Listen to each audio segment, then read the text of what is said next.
Salut à toutes et à tous, chers amis pêcheurs et passionnés de la nature. C'est votre vieux loup de mer préféré qui vous retrouve pour ce tout premier jour de l'année 2026. Et croyez-moi, même si le thermomètre flirte avec les extrêmes, cette journée de pêche en Suisse pourrait bien nous réserver de belles surprises, à condition de savoir où et comment chercher nos amis à écailles. Aujourd'hui, on plonge dans le pronostic du samedi 3 janvier 2026, un jour marqué par la fameuse pleine lune du Loup. Accrochez-vous, car les conditions s'annoncent intéressantes et demanderont toute notre astuce et notre persévérance. Parlons maintenant des vedettes de nos eaux en cette période et des tactiques à adopter. Avec l'eau froide et les températures glaciales, nos amis les poissons sont plus léthargiques, mais pas inactifs. Ils cherchent le confort, la stabilité et la nourriture là où ils sont le moins dérangés. C'est là que votre expertise de détective aquatique entre en jeu. Pour l'omble chevalier et la truite de lac, mes amis, il faudra absolument viser les profondeurs. Ces poissons, friands d'eau froide, se retireront encore plus au large et au fond pour trouver des zones thermiquement plus stables.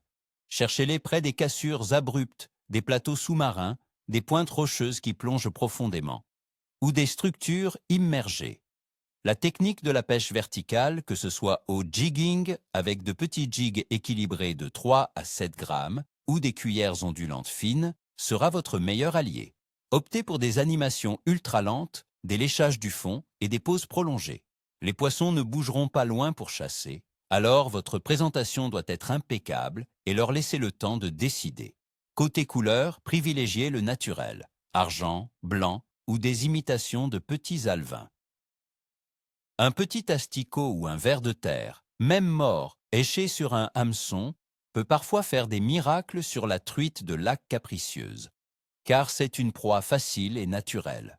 Quant au brochet, il est toujours là, le grand prédateur, mais il faudra le solliciter avec insistance et finesse. En hiver, le brochet réduit drastiquement son activité.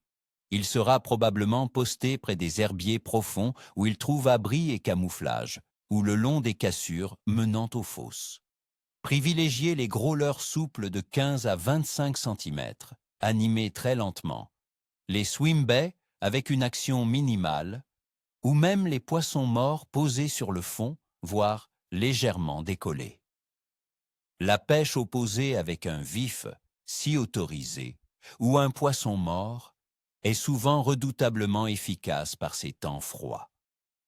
L'idée est de lui offrir une proie facile, sans qu'il ait à fournir trop d'efforts pour l'atteindre.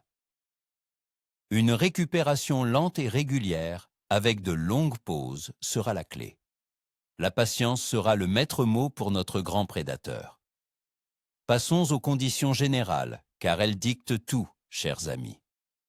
Le samedi 3 janvier 2026 s'annonce particulièrement froid en Suisse.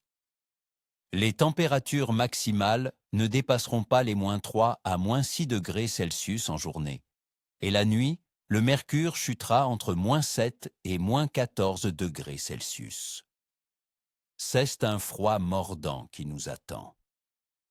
Attendez-vous à quelques averses de neige éparses en journée, avec une probabilité d'environ 35%, avant que le ciel ne devienne partiellement nuageux le soir.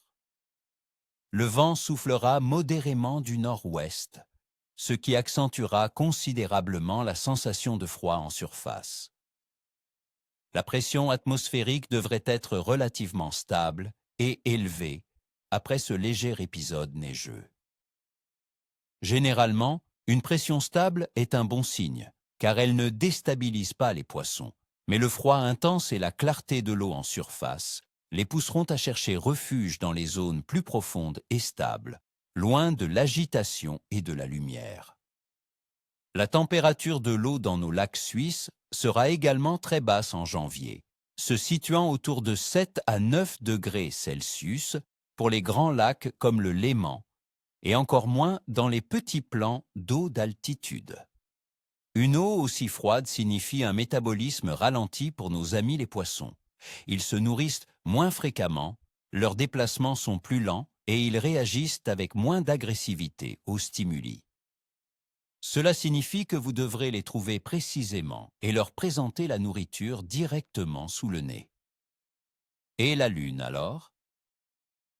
Le 3 janvier 2026, nous aurons une magnifique pleine lune, la fameuse pleine lune du Loup, avec une illumination de 100%. Elle sera à son apogée à 11h02. Selon les croyances populaires et mon expérience, la pleine lune est souvent associée à une activité accrue des poissons, notamment au crépuscule et à l'aube.